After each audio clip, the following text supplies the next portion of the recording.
Alicia Domínguez Arcos presents. Gibraltar is music. Gibraltar is Music are 12 musical works covering 5 composers, 2 authors in 40 decades. Encompassing 7 centuries of Gibraltar history united in the art of the muses. Wolfgang Amadeus Mozart, Michael Denis, Francisco Asenjo Barbieri, José Picón García, Franz Joseph Haydn, William Gomez. The first theme is the first work composed for Gibraltar by Mozart in the 18th century, Gesang auf Gibraltar, O Calpe. Dear Donuts am Fusa. Text by Michael Denis. I wanted to respect the work itself. Mozart did not finish it, so I wanted to capture it just as he left it unfinished. Even so, I removed the last 2 bars to give it a completion. And although it is translated into English, the first composition was in German, and so I have respected it as it is by the composer himself.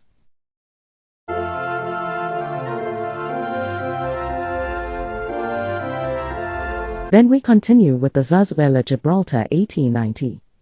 Lyrical dream in 1 act and in verse. Text by José Picón. Music by Francisco Asenjo Barbieri. Premier Teatro de la Zarzuela, Madrid, January 22, 1866. Action in Gibraltar, in which it has had to cover up to the 6th song of the album. I have respected the work handwritten by the composer, the draft in which I have not wanted to make any adjustments, but rather that it sounds just like he wrote it in his own handwriting, with its perfections and its errors.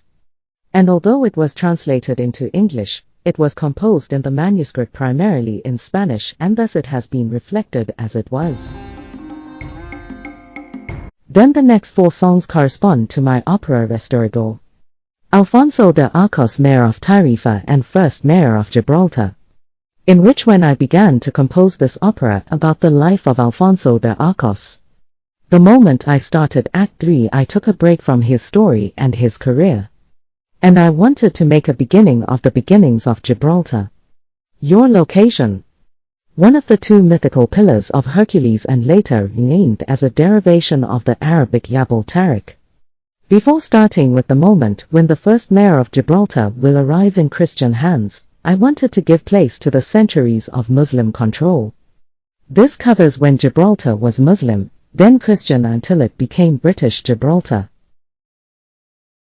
I feel enormously proud to be a direct family of Alfonso of Arcos, in which all his heritage was won in Jimena of the Frontis, Alcazazga, Estepona, and Gibraltar.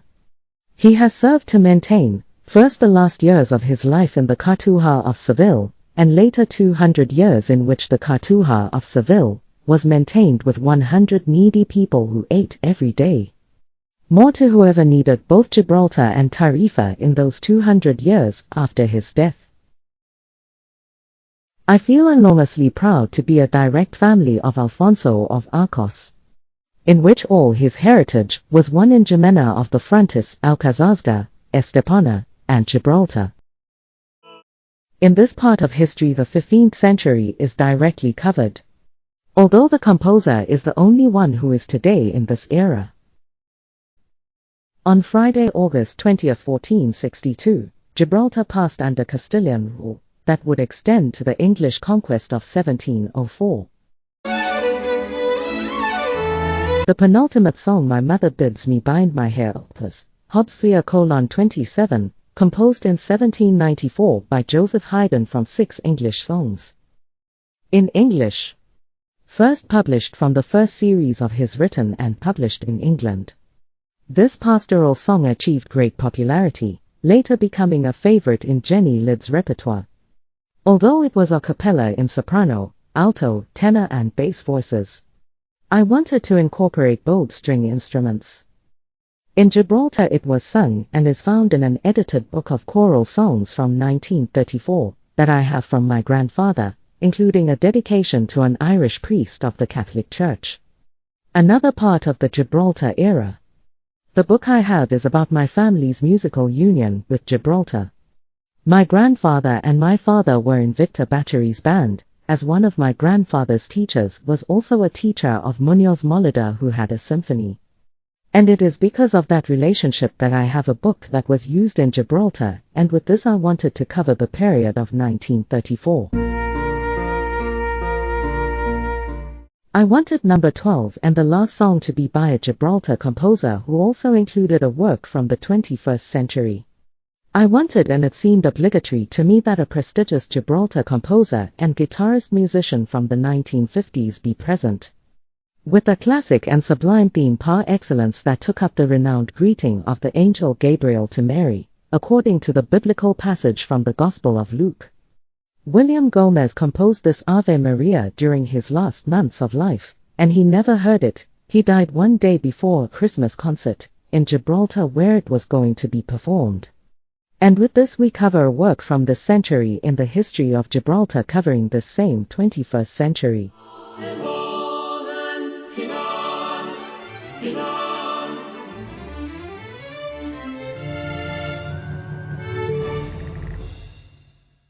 I am engaged in a very difficult task, the music for a bard's song by Denis about Gibraltar. But this is a secret, for it is a Hungarian lady who wishes to pay this compliment to Denis.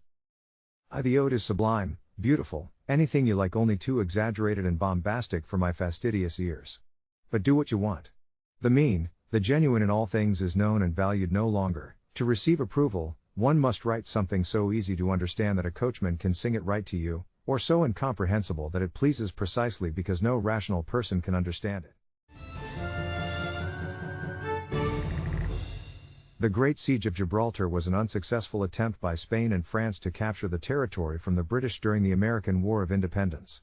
It began in June 1779 and was still ongoing at the time that Mozart wrote the piece. It did not end until February 1783. In September 1782, a large British fleet comprising 31 transport ships and 34 ships of the line brought vital supplies, food and ammunition, as well as 3 regiments to Gibraltar to resupply and strengthen the garrison. It was opposed by a Franco-Spanish fleet but reached Gibraltar unopposed due to a storm which dispersed the French and Spanish ships.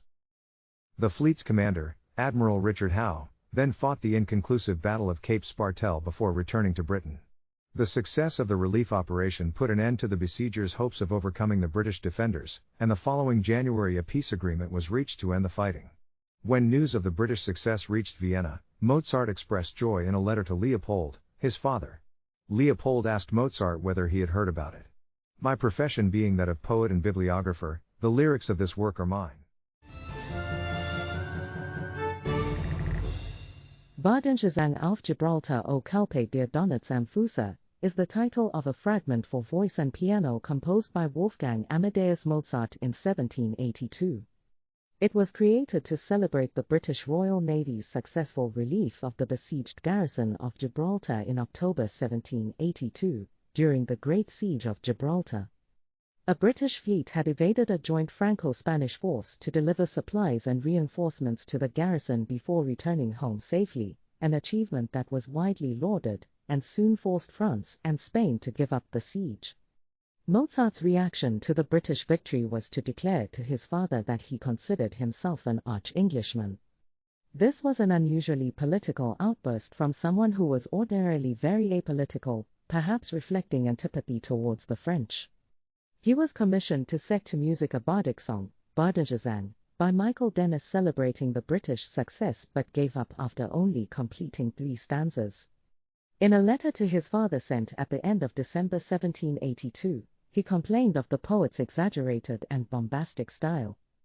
Mozart set the first 3 stanzas but then gave up at the end of the first line of the 4th stanza. 5. The short section of the ode tackled by Mozart is addressed to Gibraltar itself, called by the ancient name of Calpe.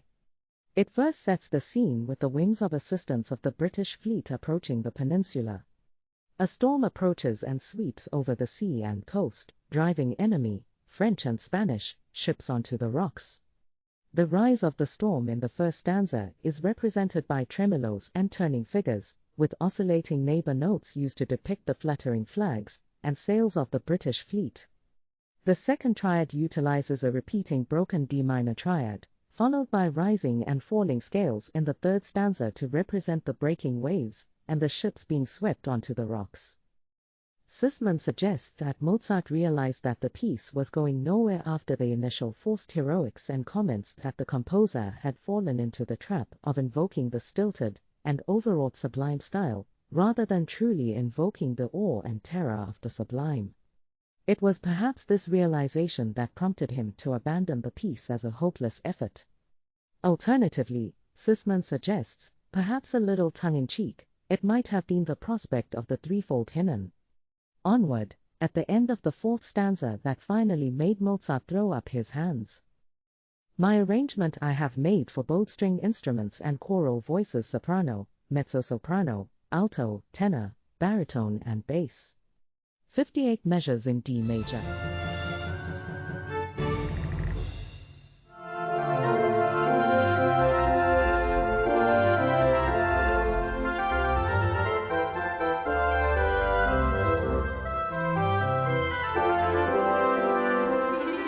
I composed Gibraltar with a single act. As I wrote while composing, on page 50. Haven't you started to bring happiness to Spain, and are you already in trouble? Agree beforehand how much time there is left to talk. And on page 82. Yes, Gibraltar or death. Kiss me. 1,000 you ask for. On page 134 I wrote. Get up and let this hug. For England and Spain. Be a sacred bond. As the curtain falls I wanted to end with 11 bars with only the symphonic instrumentation. And I finished my work while in Madrid that was in a state of siege, due to the Prim uprising. Today, Friday, January 5, 1866 at 5:30 in the afternoon I finished my Zarzuela Gibraltar 1890. Argument. Single act. Interior of a strange-looking store. 1. Orchestral introduction. Luis, sitting and thoughtful, Juan, sharpening the razor. Different people enter, Russians, Armenians, Chinese or English, and Juan attends to them, chorus of foreigners and Juan. The Jews enter, with Samuel at the head, and he addresses Luis, asking him for a drink while he importunes the Spaniards by telling them that they will never be able to kick them out of Gibraltar, because it is England. Luis and Juan get angry and attack Samuel. He calls the policeman and leaves happy because the policeman has fined the Spaniards. Luis is angry and ready for anything, but Juan manages to calm him down. My Fanny arrives, with a book, and Miss Anna with a parasol. The first asks Luis to explain certain passages from Don Quixote, and Anna asks Juan to talk to her, with examples, about Spanish wines. Luis confesses to Fanny that he wants her as his wife. She loves him too, but they can't get married because Fanny is Catholic and he is a simple tavern keeper. Luis asks for a week, after which he will have become a hero or be dead. Juan and Anna return from their walk, who cannot get married either. She is Miss Fanny's nurse and he is a simple barber. It occurs to Juan to change his job, but not even then. García and Lopez enter, quite embarrassed, and the women say goodbye. The new arrivals present themselves as Spaniards, saying that they are persecuted as conspirators and explain their divergent political and revolutionary ideas. García is a Republican and Lopez, a Catholic. Luis and Juan try to appease them. First they will have to achieve victory, then they will have to talk for a while. Some drunken Scottish soldiers, chorus of Scots, pretend to shave. Luis and Juan oppose, the discussion escalates and Lord Clayton appears asking what is happening. The Spaniards answer that they cannot start the machine for deleted clients because it is risky. Lord Clayton tries to get them to talk one by one, and when he fails, he orders the soldiers to leave or he will send them to the brig. The Spanish are grateful. Lord Clayton asks to be shaved by hand while he sips a good sherry. Juan comments that the soldiers have been drunk since the morning. Lord Clayton reproaches him for not understanding the hospitality that England gives them and that the store is always a place of disturbance. The problem, Luis points out, is that the barbershop and tavern are opposite each other, because the English, after getting drunk, want to be shaved. Lord Clayton has the solution: there will only have to be one establishment. Neither Juan nor Luis are satisfied. Lord Clayton boasts about the benefits of England and the Spanish reproach him for the goods they have stolen, using Gibraltar as an example. Lord Clayton denies this. They have Gibraltar by treaty. Luis reminds him of what happened, the episode of the pirate Drake, and that they have the rock because of the action of Louis XIV, who gave away what was never his, and because of the bad king and the bad government of Spain who accepted the treaty. Lord Clayton argues economic reasons and settles the discussion by saying that Gibraltar will be returned to Spain when the internal wars in Spain are over and the nation is united. The Spanish feel humiliated and angry with themselves. The Englishman is right and they decide to conspire. Luis, from a good family, confesses that he was ruined for wasting his inheritance, and when he fell into that state he made a decision. He took over the barber shop and, taking advantage of the fact that Gibraltar is a free port, he acquired a pipe of elastic rubber with fulminating mercury and nitroglycerin.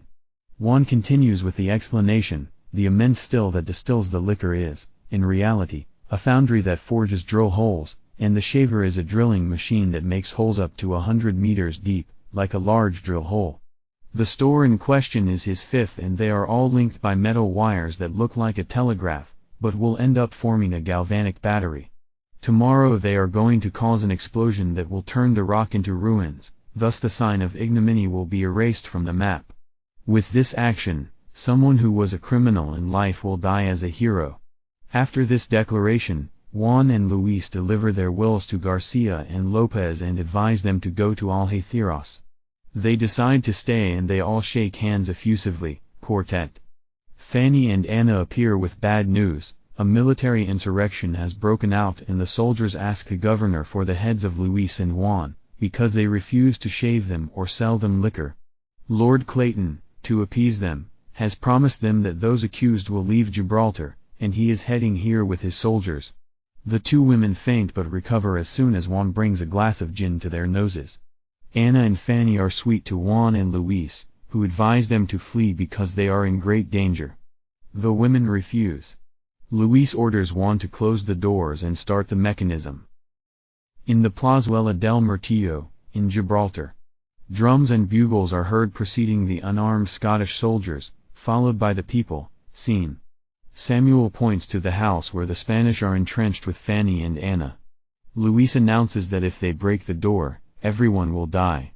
Samuel, sheltered behind the soldiers, continues inciting the assailants, when Juan opens the door and comes out with a Spanish flag in his hand.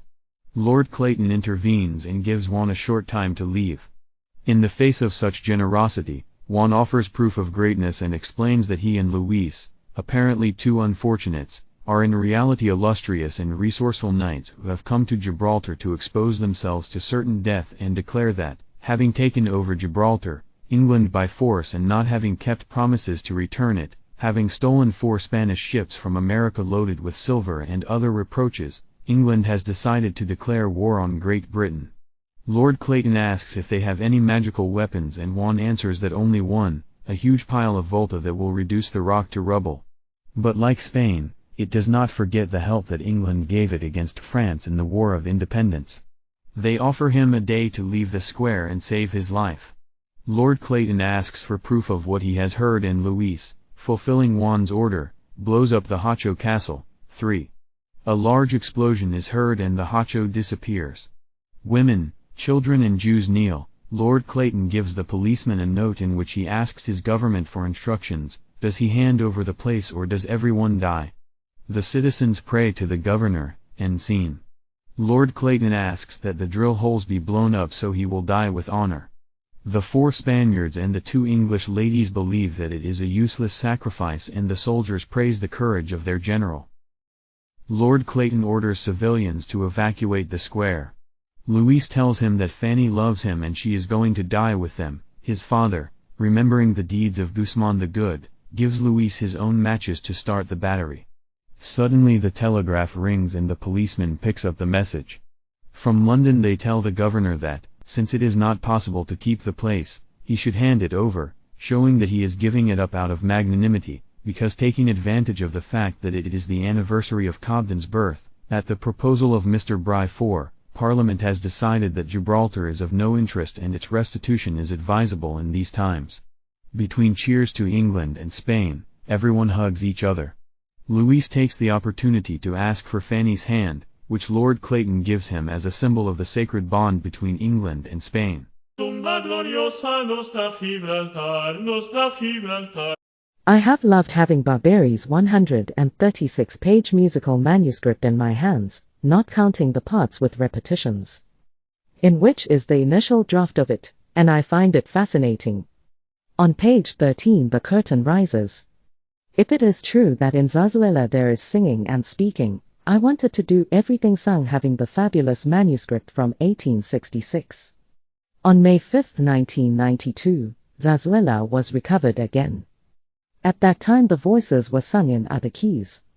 Today, except for the baritone and bass voices, which are in bass clef in 4, the others are sung in treble clef. I am excited to see the old handwritten choral scores. Just one act. Beginning in Andante maestoso in 2/4 in the key of F major. On page 26 it changes to a 4/4 allegro moderato in the same key. On page 37 it changes to a 3/4 andante and with the same key, and on page 38 it changes to a 4/4 allegro. And on page 39 it changes to a 3/4. The first scene ends on page 50. On page 51 the second scene begins in the same key of F major, but with a 6/8 andante con spirito. On page 57 it changes to a 4/4 with tempo allegro. On page 60 it changes again to a 6/8 animated allegro. On page 70 in a 4/4 allegro air by Chotis. Ending the second scene on page 79. On page 83 the third scene begins, changing its key from B-flat major to a 3/4 moderato. On page 93 it changes key to E-flat major, on a 12/8 allegro moderato. Ending the third scene on page 105. The fourth scene continues in the key of E-flat major, but with the 2/4 time signature allegro moderato. On page 115 it changes to a 4/4 allegro. Ending on page 117.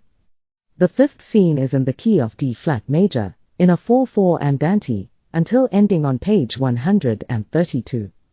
On page 135 as the curtain falls and musically returning to the key of F major, in a 4/4 allegro maestoso ends on page 136. Each scene is the number of songs found in Gibraltar Is music. 5 scenes 5 themes. Musical numbers. Orchestral introduction. Chorus of foreigners and 1, Spanish barbers. Scottish choir. Luis, 1, right and firm. Quartet. García, López, Luis and 1, the Daredevil Project. Scene. Samuel, Jews and soldiers, come quietly. Final scene. Samuel, Jews, women, children, my lord, mercy. Characters and performers from the premiere. Miss Fanny Clayton, daughter of Lord Clayton, Dolores Fernandez. Mistress Anna, Fanny's nurse, Carolina Lahan. Lord Clayton, Governor-General of the Square, Calvet. Luis Pla, Tavern-keeper, Dalmau. Juan Plo, Barber, Landa. Lopez, Neo-Catholic, Ardarius. Garcia, Republican, Jimenez. Samuel, Jewish merchant, Rochin. A policeman, Vista Castillo. Comment. The Zarzuela, intentionally called Lyrical Dream, was well received, especially for the quality of the music, recognized by press chroniclers. But before reproducing some of the comments, we have an exceptional testimony, none other than that of Gustavo Adolfo Becker, Magazine of the Week, in El Museo Universal, the 28th of January 1866, who, although he did not make it public many times, at times, he was a very demanding music critic, especially when it came to singing. The Sevillian poet writes, regarding Gibraltar in 1890, it seems unflattering to Spain that only in dreams can the recovery of that square be assumed possible, and that by the supernatural means used by the protagonist of the Zarzuela.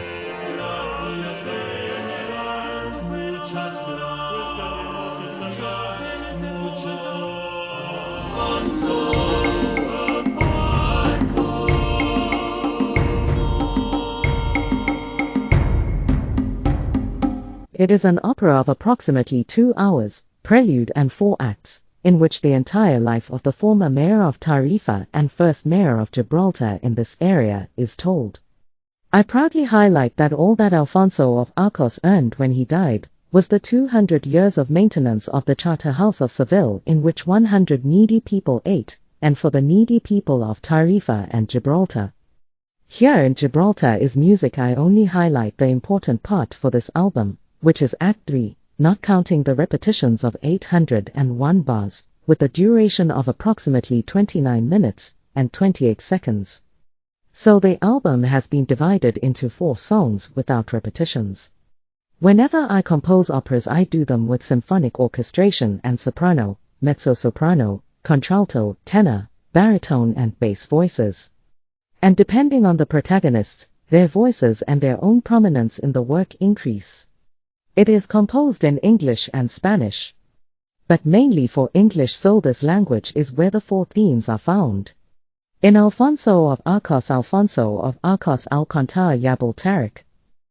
It begins with the beginning, forming on the stage ancient history, the sea immediately around Gibraltar, that was called Alcántar, due to the existence of a green bridge that sailors perceived when the sea was calm, with the continuation danced by the Muslims along with the symphonic orchestration, in a 4x4 in a key of C major, in which the Muslims in Gibraltar are found after that training, continuing with their daily training in a slow tempo. In its 28th measure, the name of Gibraltar does not appear again in chronicles and stories until the Caliph Abd al-Mumin, in a letter written to the Almohads of Granada, had to send another similar one to those of Seville when he was besieging Murcia, expressing the attention he pays to the Andalusian lands, and his desire to renew the ancient city of Gibraltar and to populate and strengthen it. Little was built during the first 4 centuries of Muslim control. It was not until 1160 that the Almohad Caliph Abd al-Mumin ordered the construction of the first permanent settlement, including a fortification. The main tower of this castle still stands today. In his 36th measure, Abd al-Mumin planned to build, or rebuild, as some of the Curtis manuscripts say, in Jabal Tariq, called on that occasion Jabal al-Fath, Mount of Victory, a large fortified city, thus preparing a solid support point for the Holy War on the peninsula. Measure 37, the foundations of the new city began to be excavated, to which he gave the name, soon forgotten, of Medinat al-Fath. Among the constructions built then, and which were the first of the Almohads, in Al-Andalus, they included the main mosque, a palace for the sovereign's accommodation, others for his children, and residences for the main dignitaries of the court. Previously, some places had been excavated in the side of the mountains where fountains sprang up, which were brought together by means of small ditches to a ditch that penetrated into the city and poured into a large tank built for that purpose. The water was used both for drinking men and animals, and for irrigating the gardens planted next to the city, which was entered through a single, solidly fortified entrance called Bab al-Futur, Gate of the Conquest. Measure 46, with tempo andantino. For these works Abd al-Mumin ordered bricklayers, carpenters and stonemasons to go to Gibraltar from Seville, and other places in his empire, a famous engineer, builder of notable machines during his residence in Gibraltar, among them a windmill, located at the top of the mountain. The works were completed. From then on, the rock, with the city, the citadel and the port, converted into a fortress of Islam, served as a shore support for the passage of the Muslims from Africa to Andalusia. At the same time, nearby Algeciras was also developing. In the middle of the 13th century, the Castilians advanced towards the south, and after taking over Córdoba and Seville, they extended their dominion throughout the nearby regions. The aspiration to conquer Algeciras and Gibraltar then began to materialize, which would allow control of the strait and freedom of trade between the Mediterranean and the Atlantic, thus removing the danger of a new African invasion. With Ferdinand IV, 1,125 Muslims left. Some were on a long and sad pilgrimage through the towns that the Castilians were reconquering. In measure 66, a very old Muslim then told the monarch Henry IV, singing these painful reasons. Lord, what did you see with me in throwing me out of here? Your great-grandfather, King Don Fernando, when he took Seville, 1248, threw me out, and I came to live in taking care that he was in a safe place. The king came Don Sancho, your father, took Tarifa, 1299, and threw me there, and I came to live here in Gibraltar, considering that in no place would I be as safe in all the land of the Moors from around the sea as here, and since I see that I cannot settle in any of these places, I will go beyond the sea, and I will stop in a place where I will live in safety, and end my days. Until measure 112, in which it changes to a 3/4 with a key of E minor. Under Alfonso XI, the Muslims had taken the mountain, and surrounded the entire town around it, having taken over the shipyards. Fighting it with many crossbowmen, and with devices they began to demolish 2 towers. Deprived of provisions, the besieged were reduced to eating the leather of their shields and shoes. This episode ended, lavish in abandonment and heroism by the Castilians.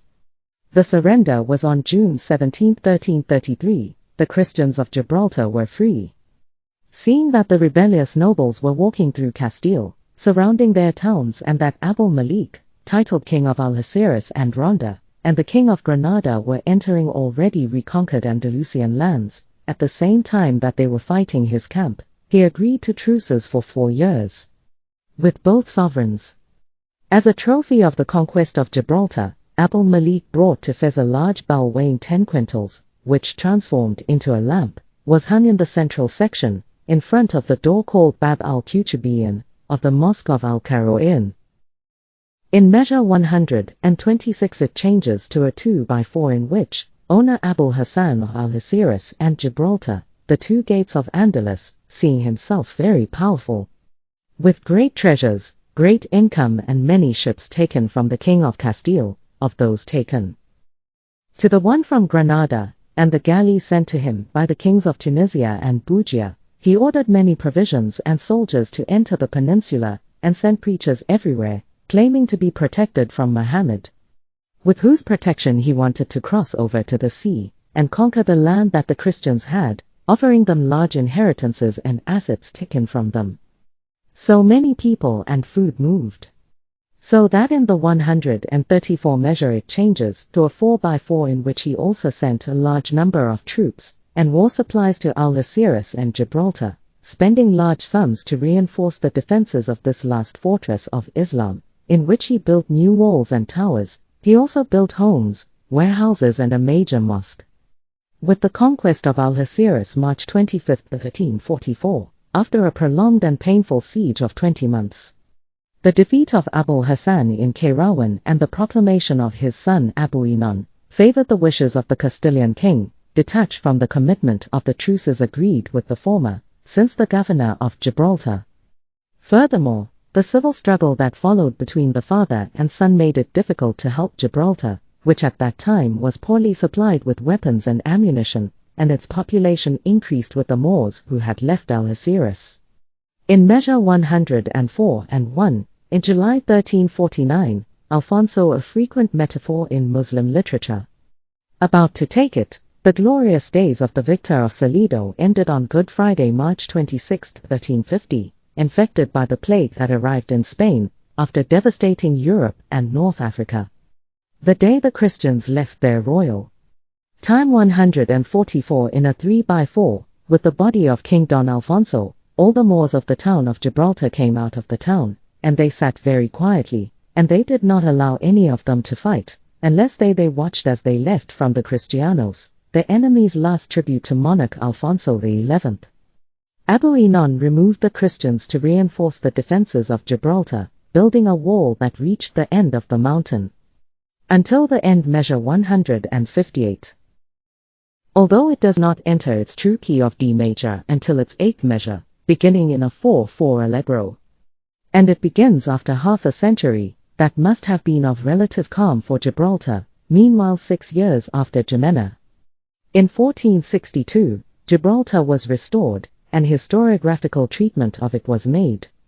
In the 11th measure it changes to 2/4 moderato, in which the annexation of Gibraltar to the crown of Castile took place, after the failures of the attempts of Alfonso, the 11th in 1350, and Enrique of Guzman in 1436, where both found death and where Alfonso of Arcos had a prominent place. In measure 22 he passes to Tempo Andantino, in which the figure of Alfonso of Arcos returns here, who had amassed great experience through the captures of Jimena for Castilla, and Alcazar Segui for Portugal, in who did not hesitate for a moment to embark on the conquest of Gibraltar when he heard news of its fierce garrison.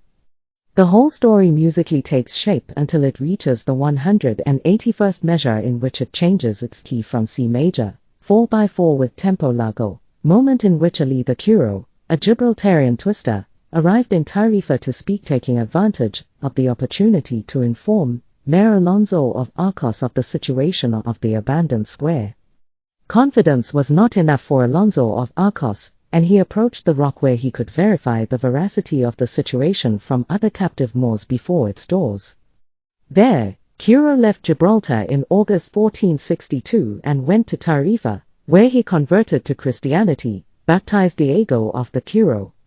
In measure 204 to Tempo Vivace on August 15, 1462, Alfonso of Arcos, who armed the people at his expense, encouraged, directed and supported them, as well as other knights of Tarifa, who were the ones who resolved themselves to the conquest. They surrounded the Moors, fought them and were ready to surrender the place. Alfonso of Arcos was the person who with the most fervor and vigor went to the offense of this city, who is owed the most of the honor of this fact, since through him, his skill, courage and diligence he won this city. Confidence was not enough for Alfonso of Arcos, and he approached the rock where he could verify the veracity of the situation from other captive Moors before its doors, so he immediately notified Juan Ponce of Leon, second Count of Arcos, to Rodrigo Ponce of Leon, his son, Marquis of Cadiz, and the Duke of Medina Sidonia, one of Guzman, asking Yerith for a large number of forces, until finishing this song, at the 219 measures. Beginning in the key of B minor time, 3/4, tempo allegretto in the first persuasion of the warden Afonso of Arcos to Gibraltar, that persuasion that changes to tempo moderato with a time of 2/4 in measure 23. Reaching the measure 34/4 tempo vivace, in which since the arrival of letters on August 17, 1462 to the Council of Yerith, from Medina and Alcalá reporting the need for relief for the taking of Gibraltar.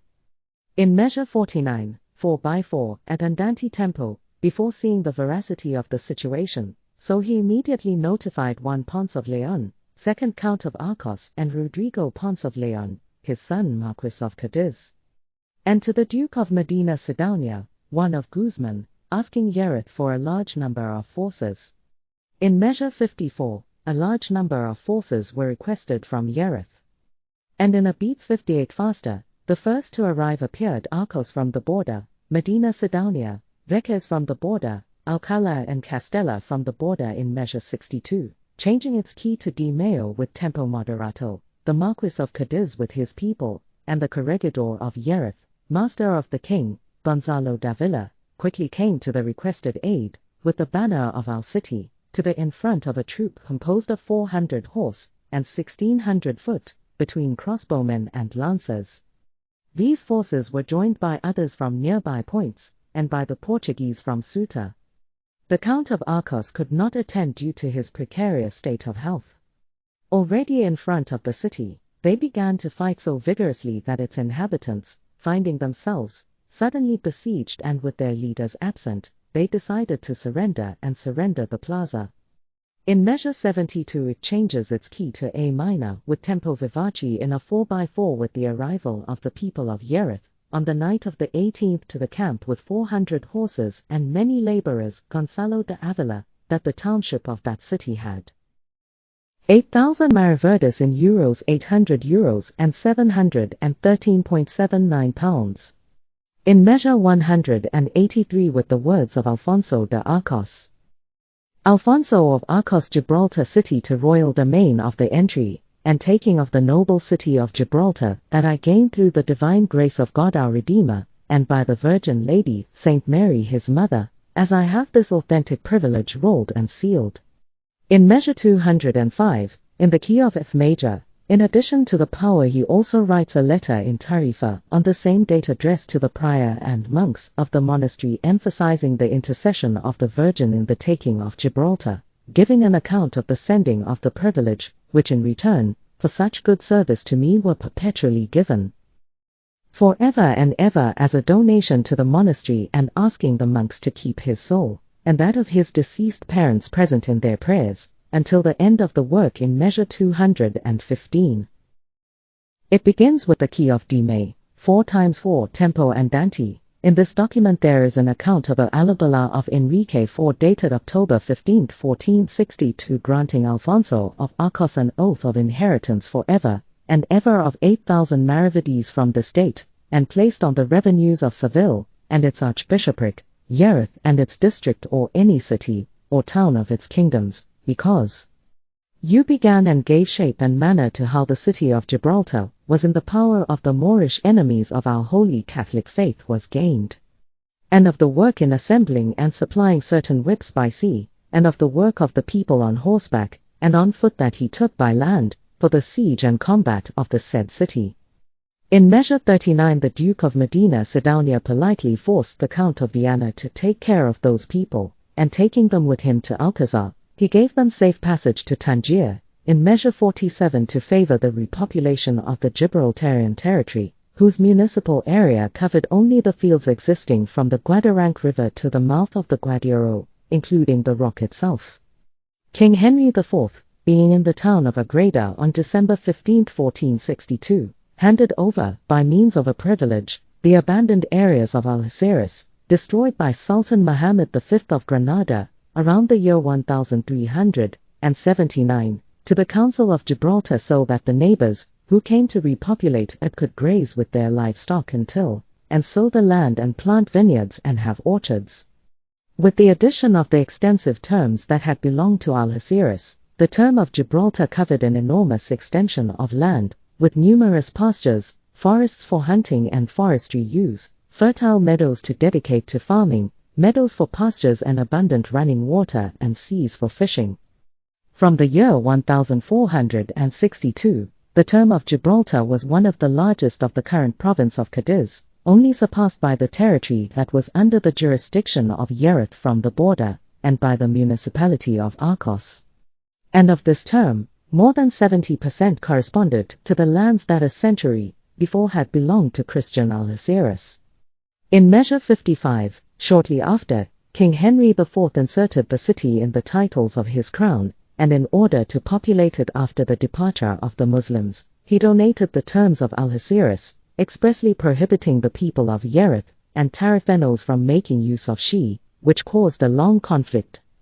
As information, with the donation of King Henry IV to Gibraltar, the Jerez and Tarifa authorities were deprived of the use of lands that they considered belonged to them de facto, which led to the presentation of an appeal before the judicial authorities to enforce the rights they claimed.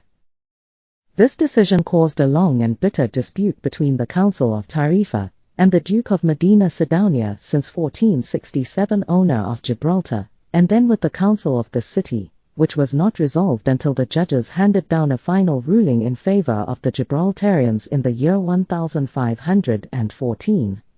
In measure 63 it changes to tempo lento, and then in measure 77 it changes to the key of A minor, in a 3/4 tempo allegro. In 1462, Henry IV requested from the Pope the erection of 2 secular, or collegiate abbeys in the churches of Algeciras and Gibraltar, a project that was hindered by the opposition of the Church of Cadiz, which feared that these foundations could revive the old Algeciras bishopric. In measure 95 it changes to 4x4, and in measure 96 it changes to the key of D major, 3x4, vivace tempo. The struggle of the great lords to take credit overshadowed the figure of Alfonso de Arcos, although there is documentary evidence of the royal recognition received by the warden. The Duke of Medina Sidonia claimed that it was his responsibility to receive the newly annexed enclave, because his ancestor, Alonso Pérez de Guzmán el Bueno, was the first to conquer it in 1310. The dispute between the noble houses for the possession of Gibraltar, which explains one of the factors of the slow process of the restoration, and the oblivion into which the vital role played by the warden of Tarifa, Alonso of Arcos, soon fell. Thinking disinterestedly, none of these gentlemen, referring to Ponce de Leon and his rival Juan de Guzman, should have taken credit for the conquest. The glory of the day was almost entirely due to Alonso of Arcos, who armed the people at his expense, encouraged them, directed them and maintained them, as well as other knights of Tarifa, who were the ones who decided on their own to conquer, surrounded the Moors, fought them and were ready to hand over the place. Leaving Gibraltar, the Ponce de Leon challenged Medina Sidonia for having broken their friendship and alliance, a challenge that remained unanswered. The Count of Arcos and his son retired to Seville, but much blood would still be shed for the possession of Gibraltar, a bone of contention between the Xmanes and Ponce of Leon. In measure 155 it changes to moderato and a 6/8 with the dance scenography. Alfonso of Arcos had to continue for a short time at the head of his mayoralty. That same year, Henry IV, rejecting the noble claims, decided to incorporate the city into the royal domain, proclaiming himself King of Gibraltar and appointing Pedro de Porras as governor. The plaza was handed over to him without resistance by Medina Sidonia, seeing how the Ponce de Leon were preparing to fight him, under the king's command in case he rebelled against his orders. The delivery of the old municipal area of Algeciras to Gibraltar provoked opposition from Yerith from the border. In 1463, King Henry visited the new acquisition of his crown, and King Alfonso V of Portugal came out to meet him, then in Ceuta. The royal visit lasted 8 days. The king took the opportunity to hand over the governorship to his deputy, Beltran of the Cueva, who in turn delegated it to his brother-in-law Esteban of Villacresis, which provoked vehement complaints from the Duke of Medina Sidonia, considering it unfair to grant such a prerogative to a favorite without merit. Following the deposition of King Enrique and the proclamation of Alfonso XII, through a noble conspiracy in the so-called Farce of Avila, Medina Sidonia received the mercy of Gibraltar from the Ceuta, which he hastened to make effective by force of arms. In measure 178, the Duke of Medina Sidonia, since 1467 owner of Gibraltar, and then with the council of the city, which was not resolved until the judges issued a final ruling in favor of the Gibraltarians in the year 1514. In the year 1469, when the Duke of Medina Sidonia was already the owner of the city of Gibraltar, he proceeded to divide up the pastures and agricultural lands of his territory, which for the most part were the territory of the ancient Algeciras. The Duke distributed the terms among the neighbors. There were many who came to settle there again in Gibraltar. He separated pastures and wastelands in these terms, and in those of Algeciras, which they already enjoyed. The distribution of land was made among the Duke's servants at the rate of 1 or half a cavalry per individual, although, according to later testimonies, they never broke them or enjoyed them or came to live in the city. The total amount distributed between 1469 and 1502 amounted to 159 cavalry of 40 bushels of crops. In order to promote the repopulation of the term, or perhaps with the hope of seeing the city of Algeciras restored. After a long struggle between the Crown and the Duke of Medina Sidonia, finally and with the advent of the 16th century, Gibraltar and its terms became definitively royal, an old aspiration of Queen Elizabeth I. In 1502, the Catholic monarchs ordered the realization of a detailed study to proceed with a new division of its wide and rich territory, a study that would be carried out by the royal official Fernando of Sofra. In measure 200 it changes to a 4/4, andantino tempo, and later in measure 203, it changes to a 3/4 B-flat major to end the work in measure 209. Alfonso of Arcos.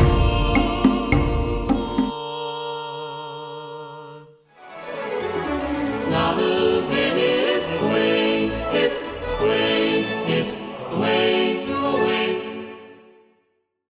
I have been isolated from other composers and other musical trends, since I have been forced to be original. If I could only impress on the soul of every friend of music, and on high personages in particular, how inimitable are Mozart's works, how profound, how musically intelligent, how extraordinarily sensitive. For this is how I understand them, how I feel them, why then the nations would vie with each other to possess such a jewel within their frontiers. Prague should hold him fast but should reward him, too, for without this, the history of great geniuses is sad indeed, and gives but little encouragement to posterity to further exertions, and unfortunately this is why so many promising intellects fall by the wayside, so you have to be proud of Barton sang auf Gibraltar, O Kalpa. Der Donnerts am Fuss. Nations would compete to possess such a valuable jewel within their borders.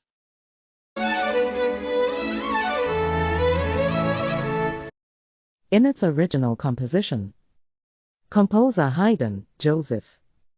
Opus Catalogue number Hauptabschluss 27. I Catalogue number IJH 332. Key major. Movement sections 2 verses. Incipit text My mother tells me to tie my hair. Year date of composition 1794.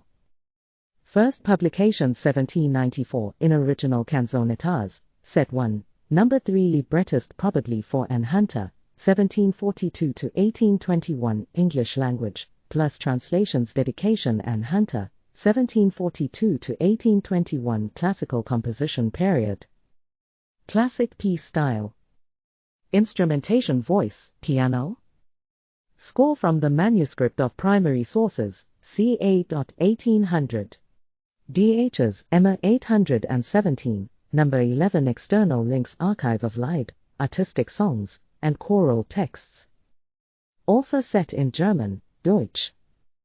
Lyricist Anne Hunter, number of voices 4, voicing soprano, alto, tenor and bass.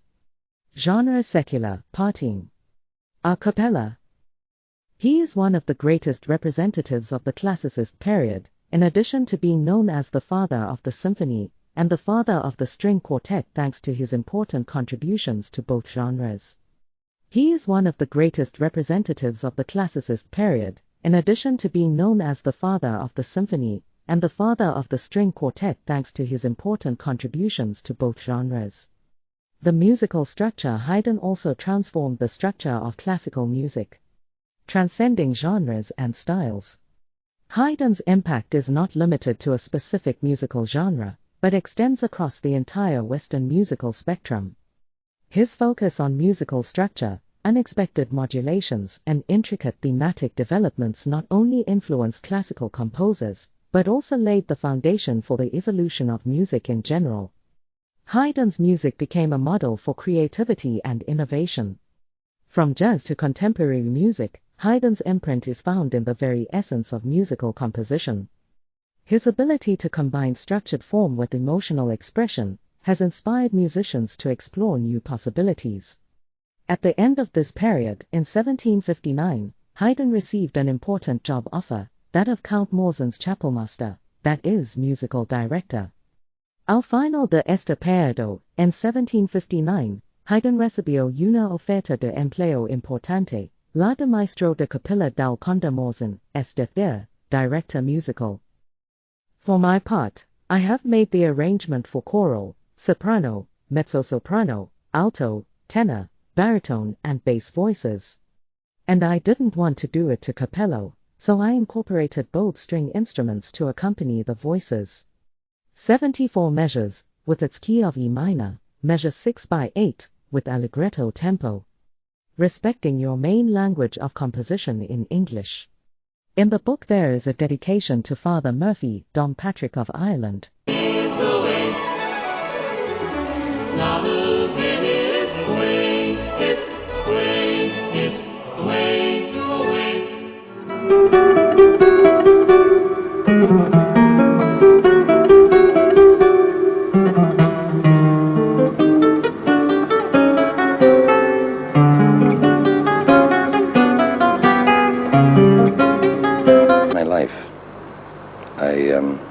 I cannot see myself doing anything other than playing the guitar. I mean, the guitar is my life, music in general. Many people have often said to me, the life of a musician is a difficult one, Would you do it all over again? My answer immediately is yes. I mean, I cannot say that I have made a fortune out of playing the guitar, but it has given me a great deal of pleasure. And I don't think any musician talks in terms of how much money you make, although there are musicians. I mean, I mentioned Pavarotti. Pavarotti is one in a million, obviously. A very, very successful singer. He's made a lot of money. But I'm sure that if you put the same question to him, he would say, you know, I would sing even if I wasn't paid for singing, because singing is my life. To me, the guitar is my life, and music in general is my life.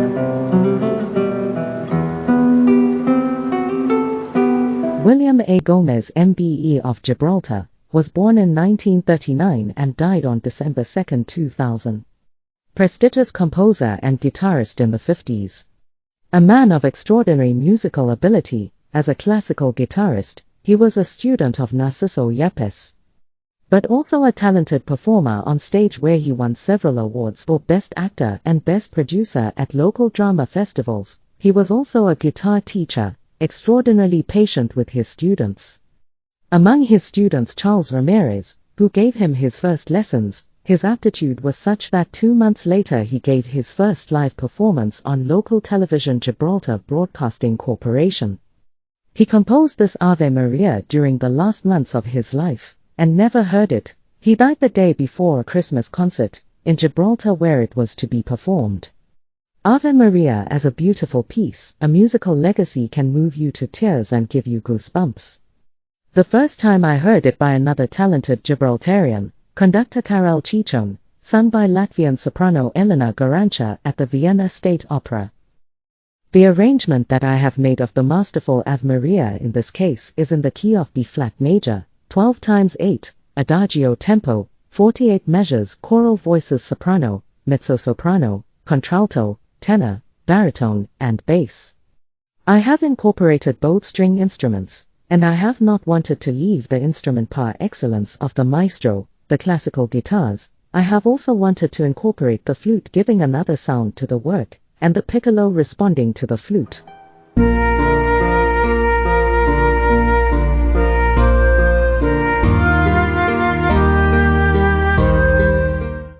Honestly, it is the first time that I have enjoyed it a lot. With this job it has been very exciting for me, to be with great works in my hands and with great responsibility, not only for these great and magnificent works, but even for mine, since it must be on par with the others. For me it was the most important thing. Even so, I have enjoyed it very much every day. Hard work but very rewarding. I hope you also feel the same as me. And may it be equally rewarding for you. Thank you so much, everyone. Gibraltar is music.